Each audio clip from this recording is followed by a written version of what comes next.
stepping stone, a stepping stone. They only see me as a stepping stone, a stepping stone, a stepping stone. Had to show 'em not that nigga to be What's up, everybody? This is your boy Christopher Surratt, bringing you another episode of Black Real Estate Now. On today's episode, we're going to head up to Marion City, California, and check out a young black couple who last year decided they were going to get their home appraised. When they got the appraisal done, they found that their home had lost value almost of the upwards of $500,000. And that is a loss significant, and not only significant, but extremely more because they had the home appraised just a year before, and it was significantly more valuable the year prior. So, of course, this put their intent. They decided that they were going to have the home appraised again, but this time they were going to whitewash it. What is whitewashing, you ask? Whitewashing is when you remove all things in the home that show that a person of color lives there. And then on top of that, they had a friend of the Caucasian persuasion show the home to the appraisers this time around. Upon this appraisal, the house came back almost $500,000 more in value. So they sued. Last week, they won that lawsuit. Monetary damage was not disclosed, but I know they did get a nice chunk of change. So that is a good thing, because we have to continue to fight redlining all over the place, and this is just a continuous part of it. So today we are going to review a interview of the young couple that CBS Morning News did, and check out what they have to say about the whole situation. So let's check it out. Welcome back to CBS Mornings. A racial discrimination lawsuit in Northern California highlights an issue that many African Americans have complained about for decades. Home values set too low when the owners are black. Tanisha Tate Austin and her husband Paul say a white woman who appraised their home said its value at less than $1 million. If they had a white friend stand in as the homeowner, would that raise that number? Anna Werner shows what they found. This was completely different. Paul and Stan have been remodeling and improving their Marin. They bought it 5 years ago. Open this up. Thing here. Yeah. Gutted the entire kitchen. So when mortgage rates were low in early 2020, they jumped at the chance to refinance, something they had done in 2019 to take advantage of the home's higher value, generating more cash for additional improvements.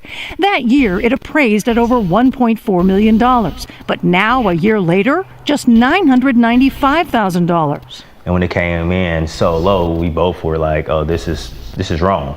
And so the impact of that number for you was what?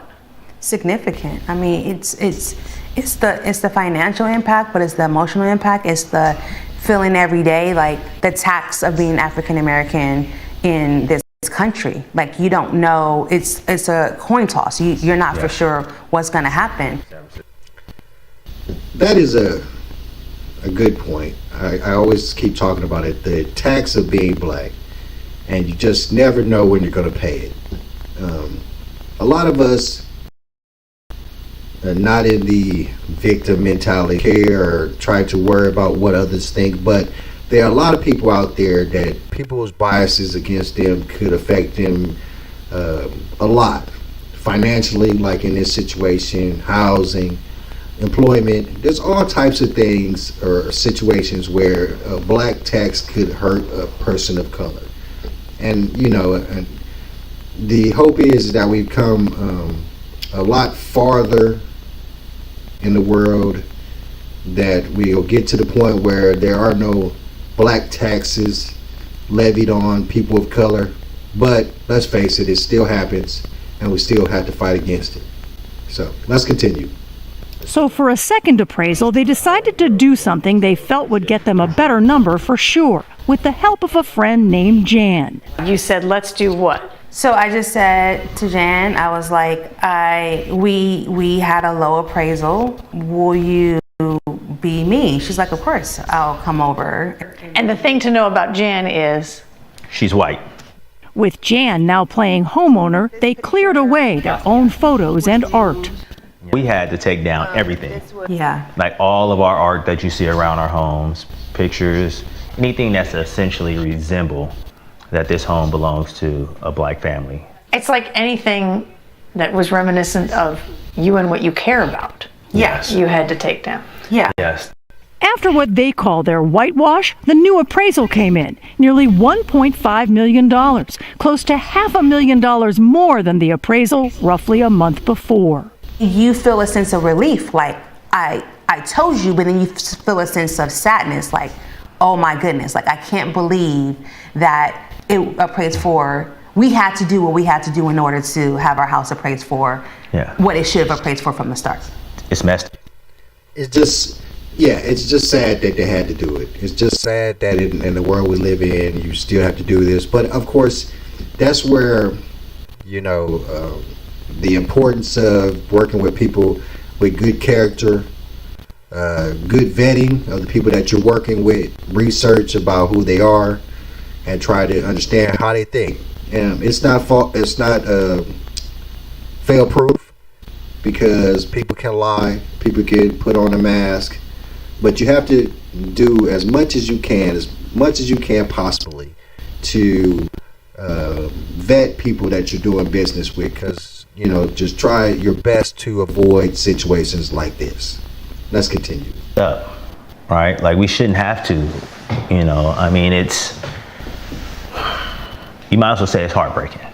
And they say it proves the first appraisal took race and historical demographics into account in violation of the Fair Housing Act. They're now suing the appraiser, who is white, claiming she used unsuitable, racially biased comparable home sales or comps in determining their home's worth, giving it a low market value. They're not the only ones whitewashing their homes to find out if they'll get a better appraisal. Black families in Indiana and Ohio did the same with similar results. A recent study finds homes in the nation's black neighborhoods are often undervalued by an average of $48,000. And that's, one of the real horrible things about this is that, the Austins probably would, if it would have came back, $15,000-$20,000 lower, that's not, you don't really bat an eye at that. But theirs came back $500,000 lower, which, of course is going to raise anybody's eyebrow. But there are people all across the world who this is happening to, and it's just happening in smaller increments, 10,000 here, 20,000 there, 50,000. And this is very important, specifically in black neighborhoods where we're all trying our best to get our generational wealth built up. And when this happens, it just puts you behind the 8 ball. So let's continue. It left me just with a realization that America hasn't, gotten as far as it may think it has when it relates to race. CBS News reached out to the appraiser and the company for comment, but have not heard back. We really want people to understand that the practices of the appraisal system perpetuates black people, people of color, from being able to build wealth in their communities, and that has to stop. For CBS Mornings, I'm Anna Werner in Marin City, California. I think he said it best when he said that's messed up. Here we are in 2021 and this is still an issue. Yeah. 2023, and it's still an issue. They just won this court case, a week ago? And this happened at the end of 2021. And it's sad that people of color are still dealing with this, but people are going to deal with biases all across the world. Racism still exists. We know it does. It's more of a bias now than ever, but it's still there, and people will still feel a certain way. So it just makes it so much more extremely important for you to get to know the people you do business with. Vet them the best way possible. Try to understand them as best you can, because this is pretty much the only way that you can avoid these types of things happening to you, by trying to know the people that you work with. And it's hard. It's not going to be easy. It's You know, people are gonna stab you in the back. That's the big thing with all these talking points about women and all that kind of thing. But you know, people are people. People are individuals. You know, and they still tend to do certain things that are not on the up and up. So, all right, my friends. So next up, we're going to check out a story out of Florida about a wholesaler who, well, it's actually about a homeowner who wholesaled his home to an investor, and he feels like he got gypped. But if you dive into the story, you start to peel back the layers and seem to find out that it's a good deal, a good wholesale deal by the person that the newscasters are accusing of being a bad person. So, but what we're going to do is we're going to review one of my favorite podcasters, Anton Daniels, as he reviews this story. And we're going to review his review because he had the opportunity to bring the young man that the story is about up on his platform so he could dispute what the news story was saying. And not only that, he got the opportunity to speak to another young gentleman out of Florida that had said some disparaging things about him because of the news story. And they were able to squash their beef, and Anton Daniels was a great mediator in that situation. And that's what kind of men that we as people need in the world, that can not push us apart but bring us together. And that's the kind of world we really need today. So we're going to check out this story. Please check out Anton Daniels. He's a fantastic